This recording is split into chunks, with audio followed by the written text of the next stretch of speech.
themselves here. Of course, LBZS have this game firmly in the grasp from game 1 onwards. They can easily turn this momentum swing into a 2-0 sweep. Let's figure out who's going to be doing what with the second and potentially last game of the series. Let us see what's up. The ward battle middle happened. Did manage to see it, and nobody actually scouted out one another's wards, I don't think, unless somebody just has a good read on what's happening. But that means that we're going to have a nice even start to the game. We want the last game to not be like a blowout, right? Even if it is the last possible game for Wolf, you want it to be competitive till the very last second. Well, Sniper's on hell of a high ground defender, so they got that going for them. The battle begins. One thing that terrifies me, at some point in this game, you're going to have the Sniper right next to like maxed out inner beast aura. That does seem kind of scary. Like if you're not prepared for how much damage is going to come out and how quickly it will be, they might get taken by surprise on the side of LBZS. Yeah, that is a lot of ho ho ha ha. Interestingly enough, like these wards are placed on the bot side so that, like, I think they were expecting rotations from TZ to come in from the bottom side of the map on the Radiant, but TZ is not there. This is a Phoenix. Phoenix is not going to rotate on you. This is a static pressure lane now. So they're going to have to hope that they can actually catch this Ench before she gets to the Leshrac. Enchantress. With rotations, he surely does. Let's see what Ench is just going to be helping this MK. They're farming top for Vegetable Dog. This Monkey King this game does feel like it is one of these heroes that like you can uber hard carry a game. If you're a carry player, you just come from playing Lifestealer, you certainly would much rather be playing a hero like the Monkey King that actually has teamfight presence. I mean, we saw in the last game, his own Monkey King, the support, had more teamfight presence than he did. But bottom lane, the eponymous Phoenix, who we're just talking about, finds himself getting scrambled as detachment. Orb walks him down with this level 1 poison attack. I don't think he had the Icarus dive, so he was not able to escape this. Yeah, just the fire spirits for the trading, and as it turns out, Viper is the absolute master of trading, and really, like, there's not too many options for the Phoenix here than try and keep on baiting this Viper into dealing with him as opposed to dealing with the Beastmaster, because yeah, otherwise this beast is going to be in trouble. He needs to get the EXP off this wave because the Lone Druid just hit level 3. Molasses is still level 1. Oof, man. Difficult lane indeed, and it only gets harder and harder as time and items start to stream in for this Lone Druid. Usually Molasses on a Beastmaster is accustomed to being the one applying pressure on the lane with some summons, but in that kind of game style, Lone Druid is the undisputed king. So he's going to be doing very, very well. The CS also reflects that. This mid matchup, Blessing, almost got hit with the split earth. That would have kind of sucked, but barring something amazing happening, aka barring Salad showing up, it doesn't feel like there's going to be any deaths in that mid lane, right? Sniper should be fine, but speaking of Salad, in the top lane, they want to kill Vegetable Dog, and they are going to be able to do it. That is a pretty big deal. Salad will die for this, but who cares?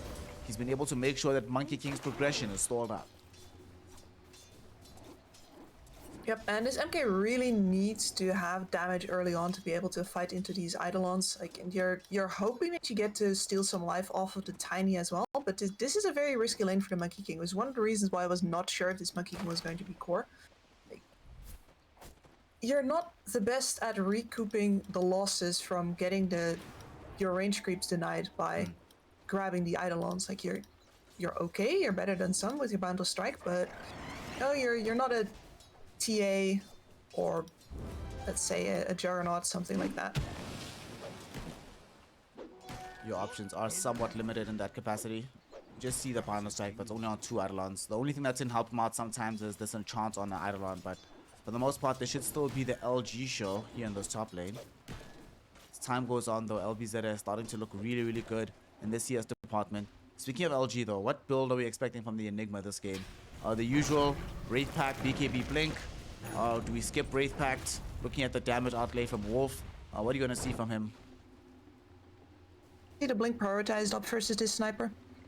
The Wraith Pact, like, especially since you have a pretty static lineup. Oh, this detachment gets taught a lesson on the bot lane. Up versus this Sniper, you are going to lose that Wraith Pact very fast if you aren't putting pressure on the Sniper at the same time. He needs to have no time to hit your Wraith Pact. I don't think you're there without a double Blink Dagger on both you as well as the Tiny. mean, I'm always happy to see Blink Enigmas. It does force them to use black holes more often, which is never a bad thing. Yeah. I mean, might sometimes be bad for your team. Sometimes it feels like you're griefing your own squad, but for us as viewers, it's very entertaining. Speaking of like armies and stuff, Molasses slowly but surely trying to build one up for himself. Helm of the Overlord is going to be the first item as per usual on this Beastmaster. Will mean that they will always have some kind of lane pressure to apply. And this BM, I really like this hero. Feel like it's fantastic.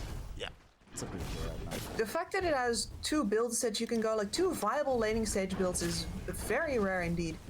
And then on top of that, you provide vision, an aura, a BKB piercing stun.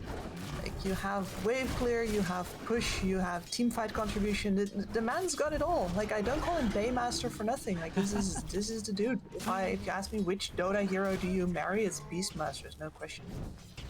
The Baymasters out here. Top lane. Is he dead yet? Well, he should be dead at least because Vegetable Dog though turns around onto LG first. They get the kill. Jingu Mastery level 2. They unleash the strength of it. And Salad, he can't chase TZ because he's slowed down by the enchant. Vegetable Dog ends up walking away with a double kill in this top lane. Okay. Might not be able to clean up Eidolons, which can clean up heroes. And he's managed to get quite a ton of CS out of this in the process. Wow, things have just changed in a hurry now. This Monkey King, very happy with how things are going all of a sudden.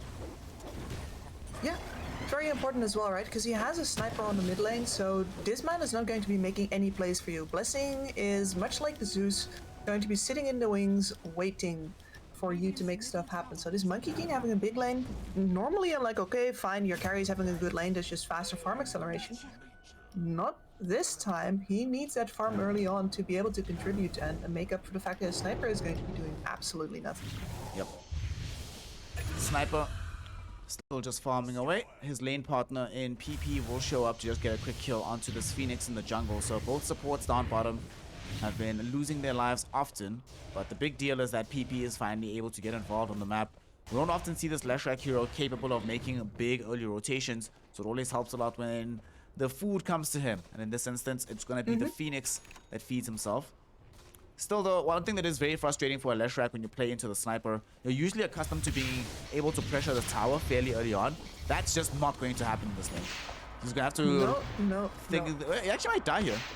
One hit on the shrapnel, but there is no assassinate available on Blessing, so you can't finish him off on the Leshrac. Yeah, and that would have been death actually. He was below the threshold. A narrow escape, but we're going to see those more often because this is the problem with the sniper matchup for the Lesh. There's absolutely nothing you can do against shrapnel charges. Like, you're just gonna have to slowly walk your way out of there. And the sniper will be playing at you all the way. You just gotta tank that out as soon as it starts happening towards you. Top lane. They're trying to get a kill onto this Monkey King now. Vegetable Dog, very unhappy with all the pressure he's experiencing, but with the help of TZ, he might think of turning around. They got their Nature's Attendants out. Salad will end up having the Jingu trigger onto him. He knows he's gonna die, but he's hoping that they can kill him and not use the Boundless Strike on LG. Unfortunately, there's a hope that will not be fulfilled. Well played by TZ and Vegetable Dog. Vegetable Dog really loves dangling in these lanes and forcing opponents to try and make plays onto him. It doesn't always work out, but when it does, it makes him look like a genius in those kind of situations. Absolutely, and Monkey King is perfect for that kind of playstyle because you always want to get up close and personal with the enemies, get them to come into you before you turn with the lifesteal from those Jingus. And he's got the Orb of Corrosion as well because, yeah, he's got a long lane, a lot of chasing to do. And that is where the corrosion comes in perfectly once again. Over corrosion on Vegetable Dog. He loves this. I'm not as much of a fan of the queued up item though. Him going for the battlefield here. I don't like this. Convince us, Kips. What's the rationale behind this and why is it good? Dyer's bottom Why is it good? I mean, he's playing like he's got a mid laner who's going to be doing things. And okay, here's my sales pitch. I don't believe in this, but I'm going to sell you this pen. What's happening here is that Wolf Team has been playing reactive. every single time so far. They've been waiting for the enemy to come at them. They've been taking their time. They've been out farming, playing as if they have 4 cores, which they can do with the Enchigan as well. And in this game, LBZS is going to be walking at them statically, but they have already kind of been countered with the sniper. So Vegetable Dog just says, fine, you might take 1 round of towers, maybe even take 2 rounds of towers, but I'm going to be farmed by the end of that because I'm buying a Battle Fury, and you're not going to be able to take high ground ever because we have Blessing, and you can't jump him enough. Okay. I see this. I'll order 2 of those, please. Thank you. So are you buying my pen? I'll buy 2 of those pens. I like this pen. Yeah. All right. You know, Molasses can also just keep making space, even if he has to give up his own life for it, knowing and being comfortable in that the high ground will be held. Yeah, I can see it. PP found himself looking for a kill onto TZ, but a bit overzealous. But it might have been Jabate because he gets the split earth out with the right clicks from Kagome. They are going to be able to claim the life of this Blessing sniper. Unfortunately, though, PP will also die for this one. So a 1-1 trade in this mid lane. Top, though, they're going to jump immediately onto Vegetable Dog since they see that he doesn't have TZ available to heal him up this time. However, Vegetable Dog is quite strong. They need to block the black hole for this one. And this should result in a kill. No magic wand available. And that is going to be the death onto the MK. He didn't start out with this ring of health, so he doesn't have the regen. Okay. Good response from LBZS. They get 2 cores all across the map. It's the first black hole of the game, but that's what the first black hole of the game is for. Killing the opponent's safe laner. Yeah, and that's a big streak going towards LG, who's actually investing in an Aether Lens here. First item, Aether Lens. Okay. Haven't seen this in a while on these Enigmas. Has been killed. Mid lane, There, though. and now the static pressure comes in. What do you do when the sniper is positioned up like this? Not much. Maybe die is the option because PP is about to do so. Following Salad into the grave. Kagome will come in, throws out the true form. He's super tanky right now. But they also brought Vegetable Dog here from the side of Wolf. They are like, well, we're going to bring absolutely everyone. Off the back of the Siege Dragon as well as Molasses with his push. You were talking in game number 1 about how there are different clocks in Dota. One of the big clocks is the Siege Dragon clock. And it ticks right on time for the side of Team Wolf. Radiant's middle tower is under attack. That looks really sharp, and Molasses' way of rotating through that jungle to apply pressure to the mid tower is sharp. That looked very good, and there's really no good way as Radiant to hold your middle tower versus this kind of static siege once they've taken the flank of your tower over here. Because you can't engage into that, you have no good angles, they hold all of the vision advantage with the creep wave under your tower. Molasses. Building into having the full Helm of the Overlord for himself. In the top lane, they still haven't been able to take down this tier 1 tower on either side. So that means that they have more space on the map to play with on the side of Team Wolf. They might actually get away with these kind of Battle Fury plays if the map state keeps looking like this. Despite having this Lone Druid, they haven't been able to apply that much pressure just yet, but they're somewhat locked behind some of these Blink Daggers. Because PP does not, unlike when he's playing Queen of Pain, can't just automatically blink forward and force you to engage onto him. It's a much more considered affair from LBZS this time around. Yep, and itemizing defensively now as well, getting the Hood of Defiance to be sure that he can play up. Wonder if he's going to go into the super fast build where you basically straight up get yourself an Eternal Shroud and then yeet yourself at people and hope you live. I think so. A crowd. Does somebody on the team have enough money for a 4-staff? Okay, detachment's building drums. Drums can sort of fulfill the same purpose.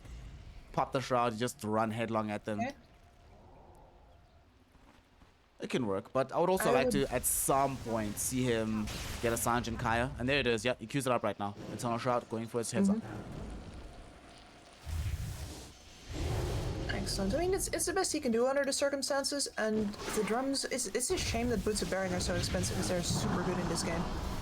Supernova gets popped. It's going to easily get scrambled, but the question is, will PP survive this? And indeed he will. Blessing was out of shrapnel charges. Had utilized them for farming, so it doesn't have any of them remaining to mount a defense. Okay, I mean, that's the first Supernova of the game also used. To be fair for Team Wolf, I don't think they had any major designs on utilizing the spell anywhere on the map right now anyway. Yeah, and this is very telling, by the way. You have 2 cores plus the Initiator meeting up on mid to scramble this egg, and they're not running at the middle tower. They just split back up to farm. That's an indication of how powerless LBZS feels right now to do anything into the sniper. They really need their items first.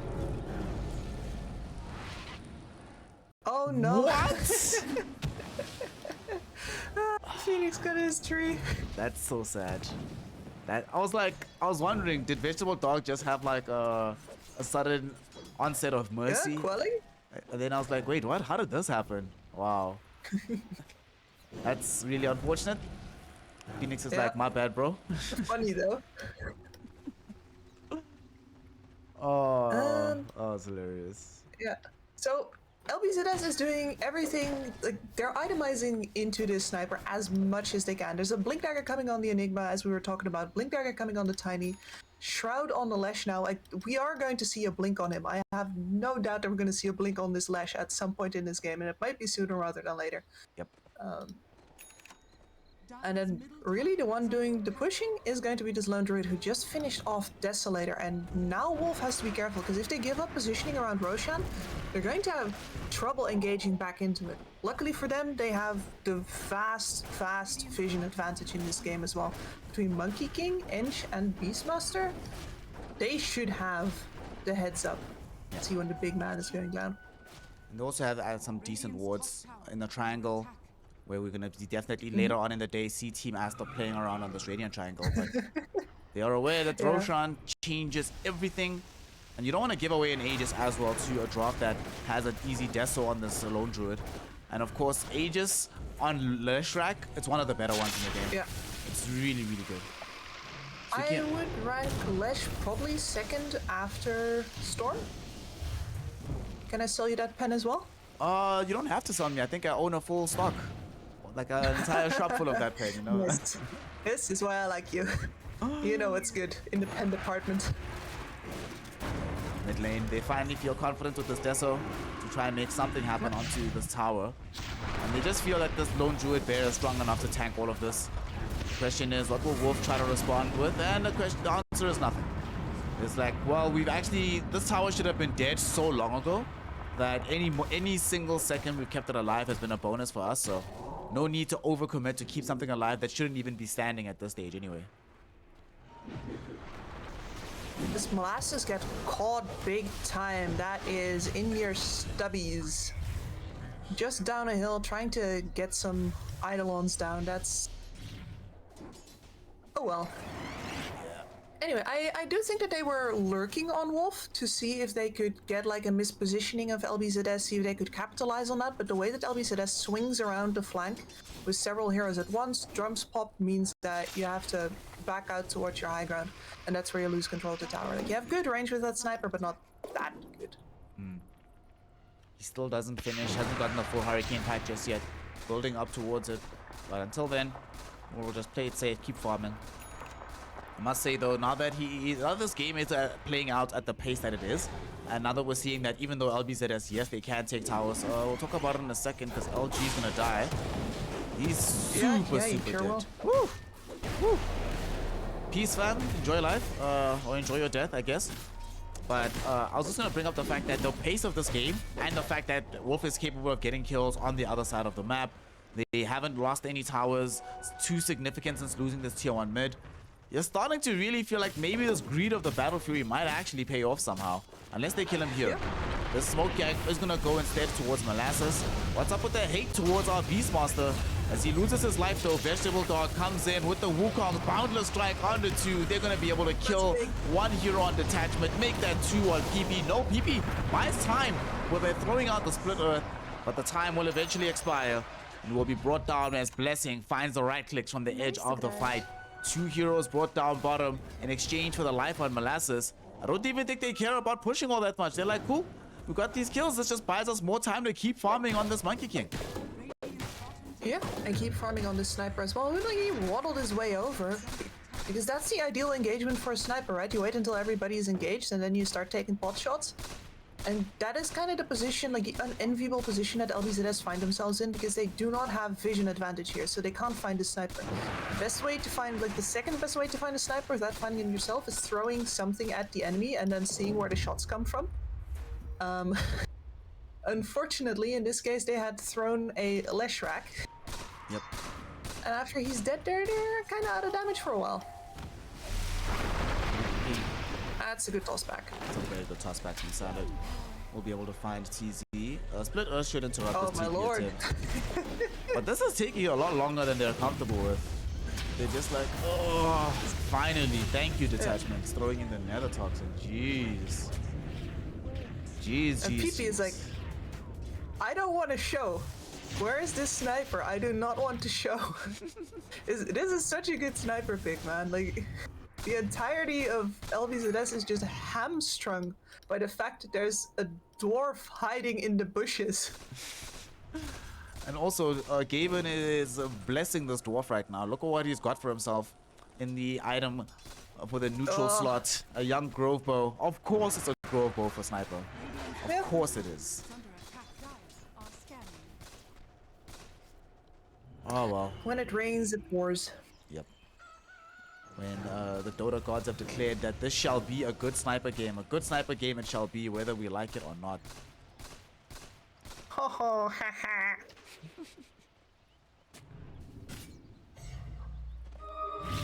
Eternal Shroud built up by Those who know, PP. know. And the sound of troll ult playing in the back of their heads. Those Sorry, who continue. don't know, honestly, you're better off not knowing. They're horrible times. Yeah. Still traumatized. Is Wolf Team going to get But, away with this yeah, Aegis? They do not. I mean, I said they don't take it as fast, and then I realized, oh snap! Of course, this is an Overlord Beastmaster. They take it super fast. You don't need minus armor when you just hit like a truck, and there's several of you. Like, this is how you avoid LB running away with the Aegis. Nicely done by them. They might even be able to get a kill onto Detachment. Sniper throws in the sharpshooting assassination and would be able to find the kill. Supernova also coming out with the Sunray to burn down LG. PP dies as well to Wow. Blessing. Wow, that was really fast. 3 heroes gone in a blink of an eye. One of them will buy back, but it's already too late. Blessing. Living up to his name here in game number 2. The last pick Sniper. If there's ever going to be a game where you want this, it must be an elimination game, and he's certainly showing us the strength of this hero right now. And LBZS really just too slow on the draw there. Like, you have blink daggers on your heroes, you can make that jump, but they sit around on the high ground unsure if they like want to risk it for the biscuit, and instead they get everything taken away from them. Salad now gonna die again as well, I'm pretty sure. Yeah, he's gone. Gonna get Yeah. everything and some dessert. Molasses almost died to Kagome, but now suddenly Kagome's bear is in danger. Assassinate will come out. Falls to about 500 HP, but doesn't tumble over the finish line. Ultimately, though, they've gotten the tier 2 tower in the top lane. They still have this Aegis in tow for the Monkey King. And I love the fact that they give Monkey King the Aegis rather than Blessing. Blessing is in no realistic danger of ever actually dying in these Not fights, the way anymore. that it's panning out. So Monkey King also got this Aghanim Scepter, and he got Ags with the Battle Fury, Orb of Corrosion, out still at 22 minutes. They're actually getting away with the skips. Yeah, they are. Aren't you happy you bought some of those pens? What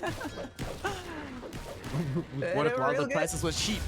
Now they are much in demand. As TZ, his life is going to be in demand right now. Salad holds him in position. They should be able to find that kill. Malafist start will prevent the Icarus dive away from the Phoenix. Yeet. Oh no! Wrong direction coming in there from Blessing with his Hurricane Pike. But unfortunately for Kagome, it's the right direction in terms of the damage output. Double damage available on the Sniper. Woo!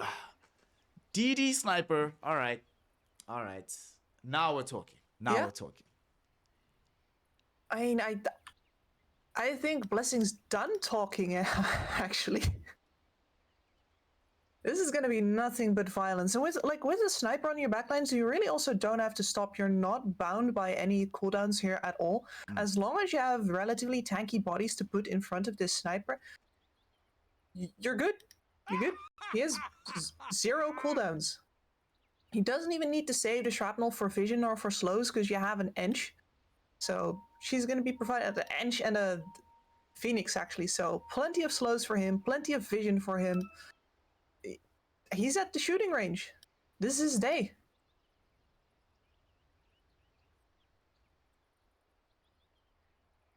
Good grief. Yeah, this Blink Dagger on the Enigma as much as it was like necessary. They haven't even managed to find the kind of setups where he could get to blink. Yep. There's just too much vision. It's too easy for Wolf to get the Blink Daggers down, make sure that LBZS is rooted in place, and has to either walk in or walk out. And right now they're choosing walk out and they're dying for it. And their chances at walking in are getting slimmer and slimmer and slimmer. Game is increasingly becoming more difficult. PP is going to go for this Blink Dagger, but that's also going to mean there'll not be a BKB. No one on the team is buying Lotus Orbs. There's no Lincoln Spheres available. So Beastmaster has a free game. Phoenix is having a free game. Monkey King certainly having a free game. Once he gets BKB, his game gets even easier. Still though, this is an Enigma game. Another? Like, how free of a sniper game is that? Like, he's just straight up going Silver Edge. Yeah. No BKB necessary. He's not saving up for the concussive grenade. He literally just has the Hurricane Pike and that's it. He doesn't need more defensive items. This is one of those games where he's like, well, there's no spirits on the other side. There's no Queen of Pain. They don't have the reach. Oh, bottom though, they've caught Vegetable Dog. Does still have the Sages.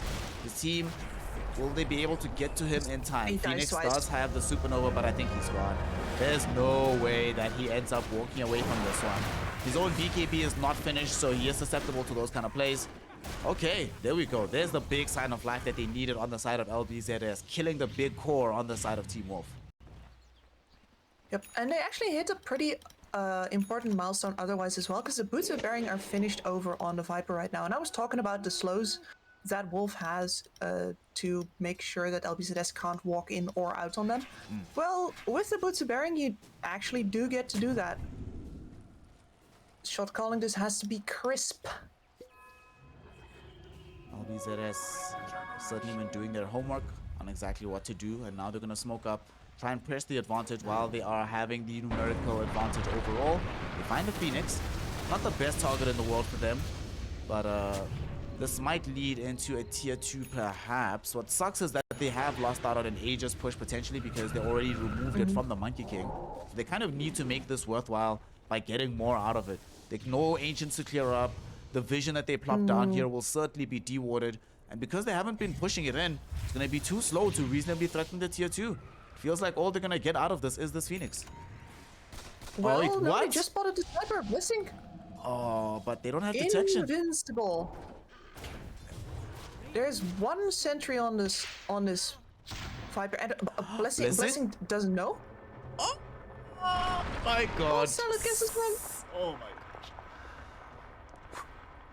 That's illegal.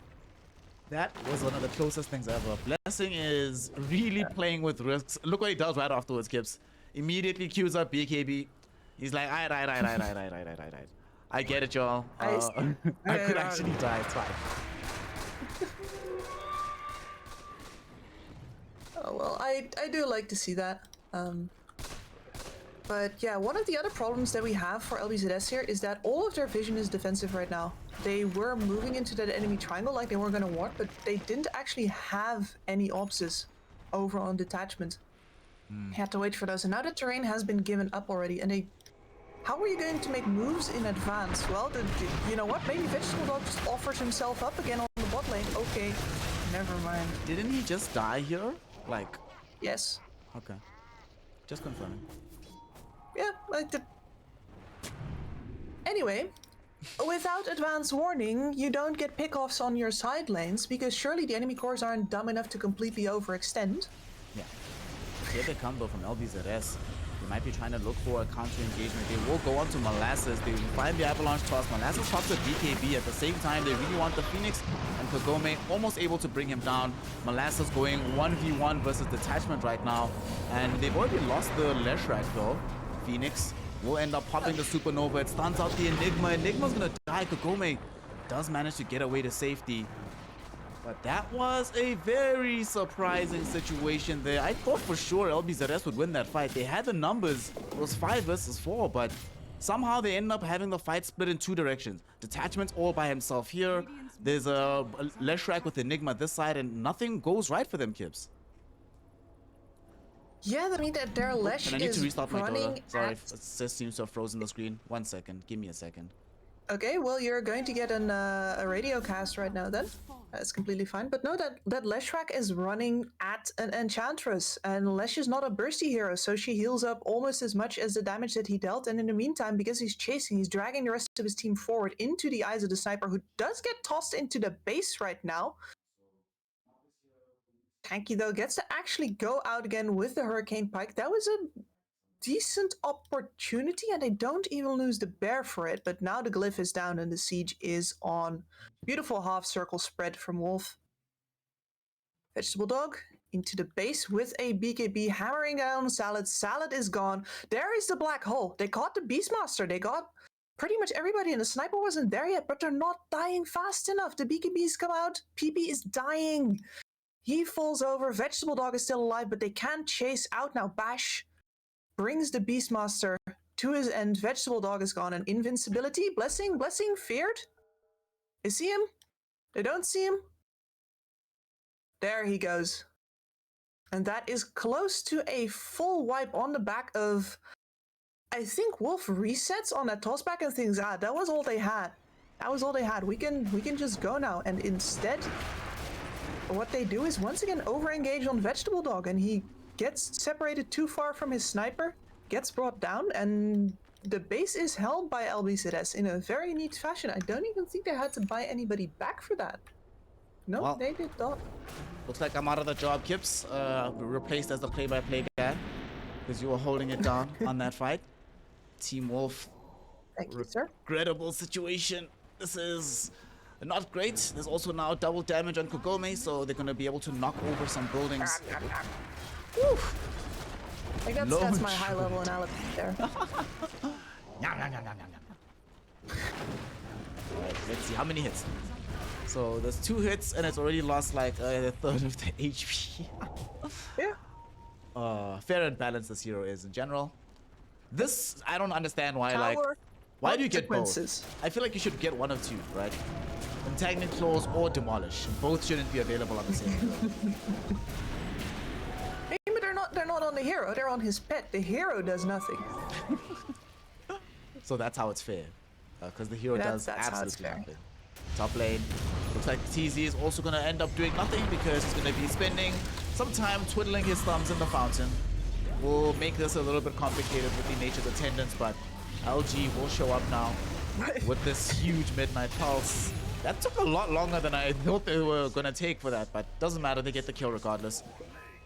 Yeah, you know, that's a demonstration of how they lost that fight in the river all over again. It's like Lesh running at an entry going, "Aww." Like, I can't do anything. She's got a holy locked pipe. Like, what's the Leshrac gonna do? Not much, unfortunately. No? Needs a lot of assistance to help out. Radiant's middle barracks are under At the same time, though, She they heals still have a herself lot of so much. creeps inside the space. The Sea Dragon's doing damage to the Range Racks. Molasses, Phoenix! him and the crew might be coming to back up this Phoenix, as Phoenix has died first. Here comes Molasses gonna and get the them. sniper. They're gonna go onto the sniper. Blessing creates space though. Salad finding himself right click down as Molasses dropped the Primal Roar onto him, but now Blessing needs to run. He is in Viz. Vegetable Dog goes in for the Beautiful Wukong command, throwing them all away from this area. Salad, though, is still going to be able He to lost pick the off sniper. Molasses. Sniper, will he get out? Yes, he is going to get out, but that's not going to be true for Vegetable Dog. He got caught with the black hole, prevented from doing anything. For good measure, PP even yules them up during the black hole, but they do manage to find the kill. Team Wolf, it starts with a pick off on the Phoenix. They think on the Wolf that they can come in to maybe find some quick reprisal. They had an opportunity with the Monkey King in the trees, but at long last, LBZS are able to run headlong into the sniper, and Wolf team sort of scramble to try and defend him, and as a result, end up losing the fight pretty badly. Yep, the BKB is definitely presenting a problem there for the Monkey King. Trying to wait that out a little bit, and there is a blink on the Lesh now, so we have achieved peak mobility, I want to say, on LBZS. And this sniper is going to be very happy that he purchased himself a BKB. He's going to need it. Mid late, they end up just Yikes. taking down TZ. This time around, it's not the PP Leshrac that's running you down, it's the Kagome Lone Druid. So the damage is much, much higher than expected. They've taken now this tier 3 tower. Lane of Rax is gone. It's so fast. And they forced a BKB out of sniper. Oh no. Misclick. That's just nerves. Guaranteed. Yeah. It's like, why did this happen to me? How am I now holding high ground when everything was coming up blessing this game? I might want to say that actually it's my fault. If I didn't have to restart Dota, the game would have been fine. But because I had to restart, it's one of these things, you know, you've seen that meme, the one from Community, where Donald Glover challenge Gambino comes back to a room and everyone, things are on fire, someone's been shot. That was exactly what happened. So I was like, oh, Wolf is winning this game, everything's cool. Then I return, it's like everything's not cool. Yeah. They are all dead. Also, there's a bear munching on buildings, and the bear munching on buildings will continue. We've got the Aegis on the lone druid this time, so not gonna give it to the Lesh anymore. The Lesh is... I want to say that the Blink Dagger kind of marks him as expendable. And you know, once you go in on that Lesh, you don't come out a second life or no. Then I commit your life vegetable for the dog, cause. like what have you learned about this bot lane? My man! Alright, somebody in the Wolf team camp, please let our boy Vegetable Dog know that this entire bottom area is now off limits. You are not, sir, allowed past these areas. This is what, the third death? Maybe even fourth? Actually, fourth death in the last like 4 minutes on the same side of the map here, Kibbs. Yeah, and the line that you're drawing is like, he has been way in front of that line. He's been all the way past the bend every single time. Yep. And it's, sure, you're a Monkey King, you get to operate on the bend, right? That's sort of like your shtick, you clear the waves there. So one of those deaths is acceptable, but the other two sure ain't. That death is going to lead into some major ramifications. The thing we've been talking about all morning, that when you have the kind of drop that can take real estate off the back of a team fight victory or just any kind of mistake that the opponent makes, where suddenly they have much lower room for recovery. They've lost the tier 2 tower in this bottom lane. The second lane of Rax would easily be taken if anybody steps out of position. Be careful, Molasses. Be very, very careful. And he senses the danger.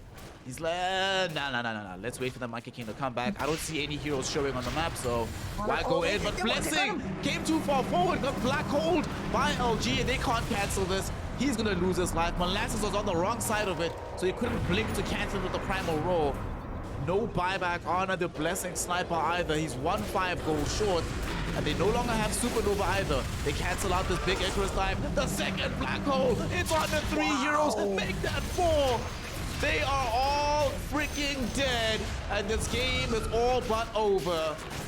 As Wolf throw in the towel, GG is called. That's how you end the game. Everyone in the black hole. LG making it happen for his squad, and now LBZS going to the grand finals. That was gorgeous, and like, especially because the expectations for this game are like, all right, LBZS is gonna run at the buildings, Wolf is gonna turn them on the high ground, and instead the exact opposite happens, where a Wolf dominates